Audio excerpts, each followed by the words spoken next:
Minggu lepas saya telah membentangkan laporan prestasi perusahaan mikro, kecil dan sederhana ataupun PMKS tahun 2024, di mana prestasi kamu semua, prestasi semua kita jauh lebih baik daripada prestasi tahun 2020. Secara keseluruhannya, sumbangan PMKS kepada KDNK negara kita adalah sebanyak 613.1 bilion ringgit ataupun 39.1% daripada KDNK keseluruhan negara kita. Satu jumlah yang sangat besar.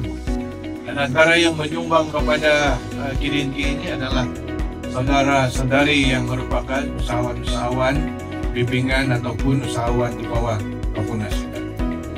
Dari segi penggajian tenaga kerja, PMKS menggaji atau mengambil 7,86 juta pekerja ataupun 48,5% daripada rakyat Malaysia yang bekerja ini bekerja dengan saudara-saudari usahawan-usahawan mikro, usahawan-usahawan kecil dan sederhana negara.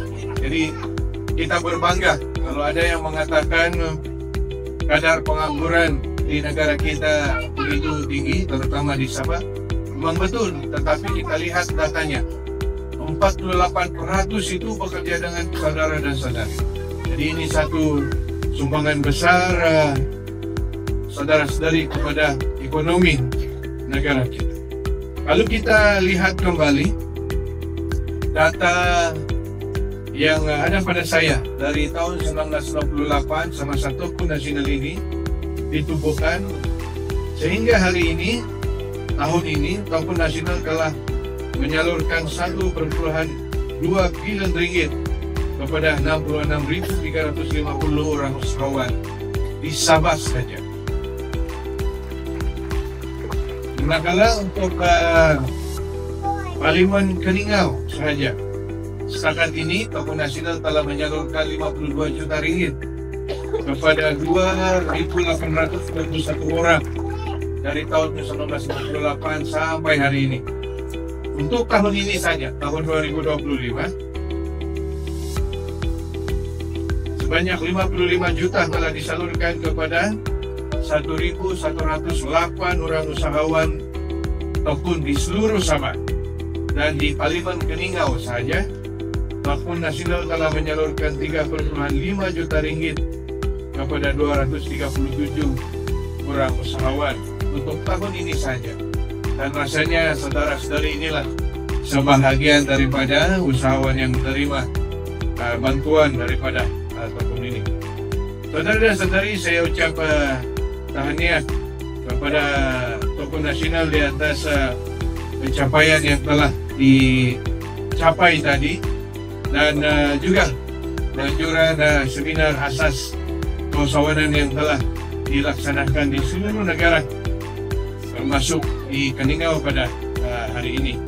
Sebagai makluman, sehingga 31 Julai ini Tokoh Nasional telah mengadakan 1.059 siri seminar asas keusahawanan seperti ini di seluruh negara dengan melibatkan jumlah usahawan yang mengikuti seminar ini sebanyak 315.184 orang usahawan.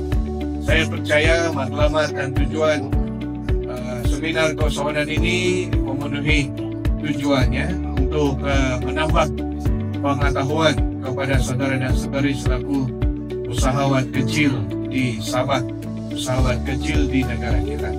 Dan saya nampak Tokoh Nasional terutama di Sabah ini setiap hari saya menerima laporan daripada saudari Rowindi.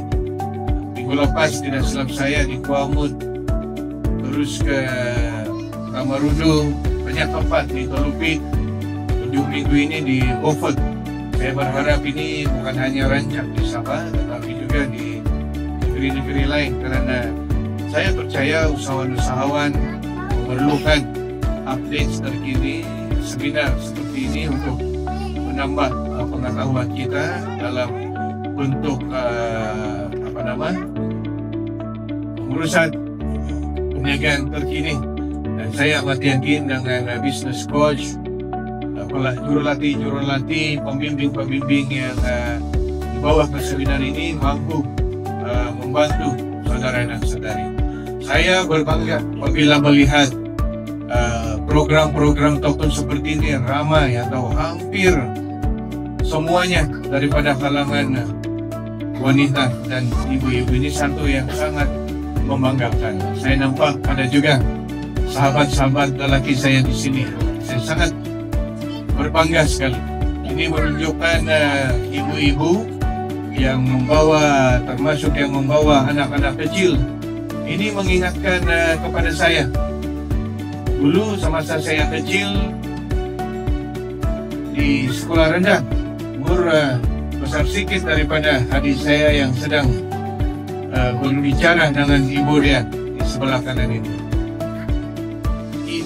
Ibu saya sudah membawa saya berjual di Siring Jalan, gerai Siring Jalan di Jalan Tahur di Ranau. Ada masanya saya dibawa membantu jual di tamu-tamu. Itu sebab saya berbangga karena anak-anak kecil seperti ini dibawa ke seminar perniagaan seperti ini, karena ini akan mengingatkan bila dia besar nanti, dia akan ingat jasa ibu dia, pengorbanan dan perjuangan ibu dia yang tidak berhenti, tidak berputus asa untuk membesarkan anaknya, berjual untuk mencari uang saku, duit persekolahan anak-anak. Yakinlah anak yang dibiasakan begini akan menghargai ibu mereka atau ibu bapak mereka bila besar nanti. Saya doakan anak-anak yang dibawa ini, ada yang masih baby lagi itu sudah dibawa. Saya doakan membesar dengan nasihat, menjadi anak yang mendengar ibu bapaknya. Bila besar nanti, mereka lah yang akan berdiri di newsroom seperti saya berdiri pada hari ini untuk memperjuangkan kasih ibu bapak kami. Saudara dan saudari, saya ingin kongsi beberapa kisah perjuangan ibu-ibu dan wanita dan perjuangan usahawan-usahawan yang pada saya boleh mencabar kita, boleh memberi motivasi kita. Kalau mereka boleh berjaya, saya yakin kita juga boleh berjaya. Saya berjumpa dengan seorang ibu tunggal daripada Terengganu. Ibu tunggal ini dulu merupakan penerima bantuan kebajikan, penerima bantuan zakat yang bergantung sepenuhnya kepada derma bantuan sedekah daripada orang ramai dan juga bantuan kebajikan daripada kerajaan. Tetapi atas semangat ibu ini mahu menyekolahkan anak-anaknya, dia buat bisnis kecil, buat sambal saja. Dia datang ke agensi-agensi kerajaan. Salah satunya adalah Amanah Ikhtiar Malaysia. Tahun lepas, saya dijemput oleh ibu tunggal ini, usahawan ini, melawat kilang dia, perusahaan dia di Terengganu, tempat dia membuat sambal paru-paru banyaklah, termasuk sambal gudang. Dia datang bersama beli.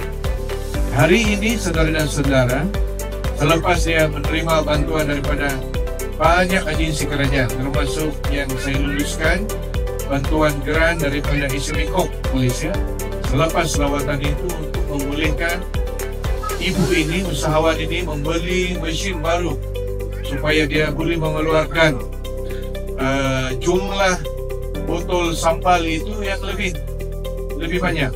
Hari ini usahawan ini beritahu saya dia boleh keluarkan 200,000 botol sambal dalam 1 bulan, saudara dan saudara.